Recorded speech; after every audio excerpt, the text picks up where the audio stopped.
For multiplying and dividing radicals, we really need to make sure that we have the same index. So the index is this value here. It's a root value. So we have a cube root and a cube root. As long as they're the same, we can apply just inside times inside, outside times outside. Okay, so in this case here, the index is matched. So what I can say is, well, I'm just going to put the cube root all over top of everything. Okay, and then just multiply the inside. So I end up with 125. Okay, 5 times 25, and I get x squared times x5, which is x7. Okay, so that's correct, but really we should simplify any perfect cubes in here. And there are some perfect cubes in here. So 125, first of all, is a perfect cube, so that comes on the outside as 5.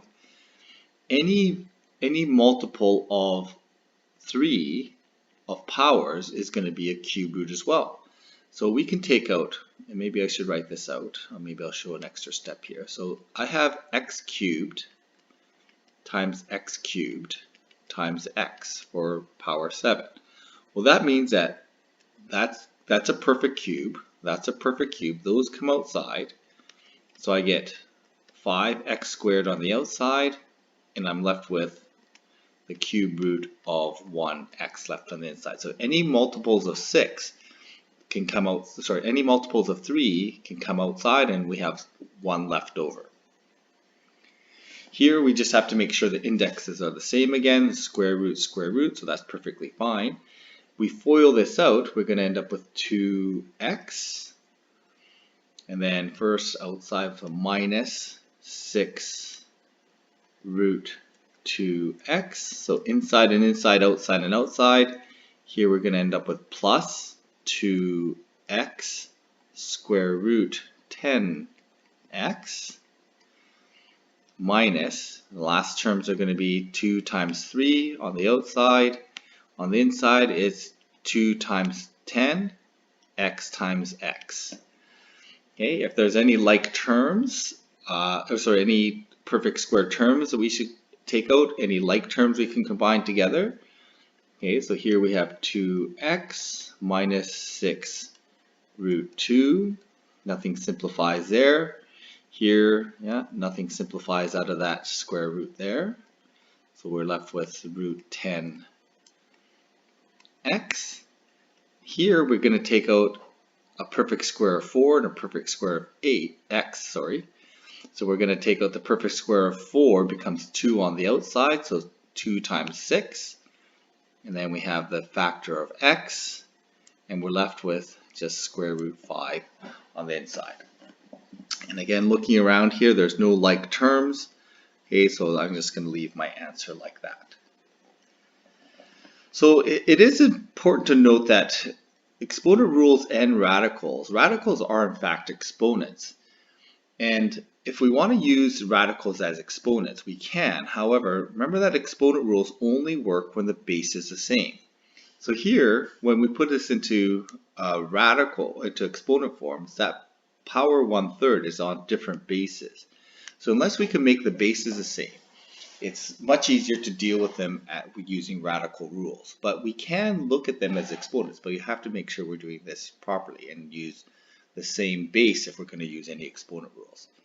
So here, if I'm going to use these exponent rules, I have to have the same base. So I can do base x on all the base x's together. This base 2, well, that's separate. So I'm just going to work that out. That's going to be 2 to the power 3, which is 8. And then I'm going to just do all the x's. So this x is going to be power to power. I multiply. Power to power here, again, I'm going to multiply. And here, there's no power, so it's going to be 3 over 5. Okay, so if I'm multiplying the bases, okay, if I'm multiplying exponents, I can add the exponents together. So this is all the same base, so I'm just going to count the number of x's, because the exponent is really just counting the number of x's, although they're fractional x's. I'm just going to count the multiplication all together.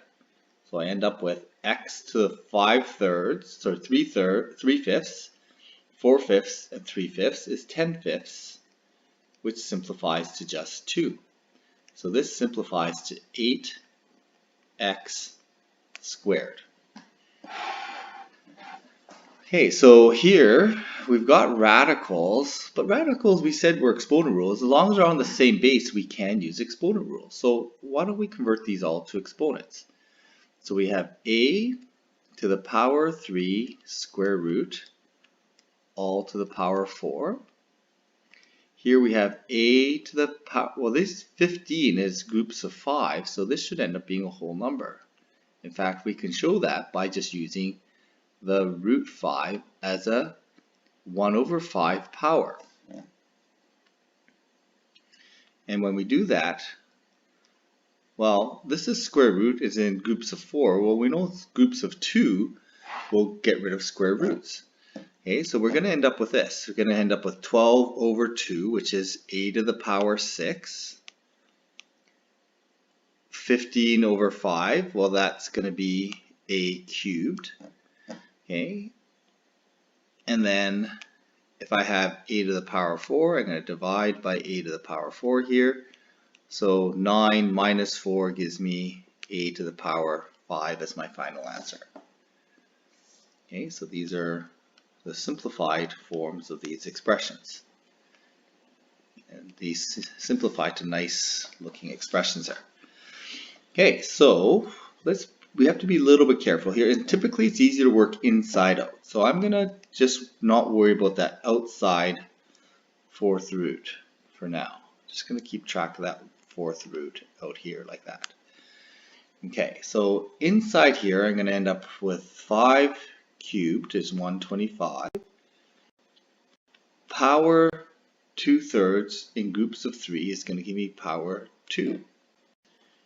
And then y 3 times is going to be y cubed. And the 125 is going to end up canceling.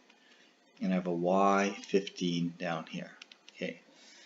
All right, so let's simplify this. There's lots of things that simplify. 125 over 125, that's just going to be 1. So I'm going to end up with x squared. And I have 3 y's on top, 15 on bottom. So I have an extra 12 on the bottom. And I'm going to apply the fourth root here.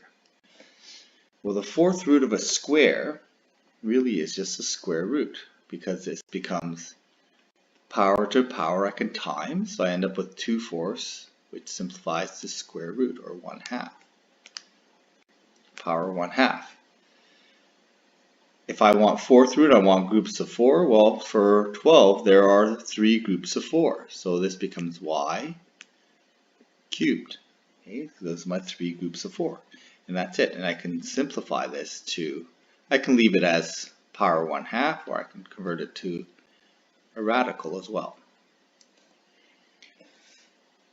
Okay,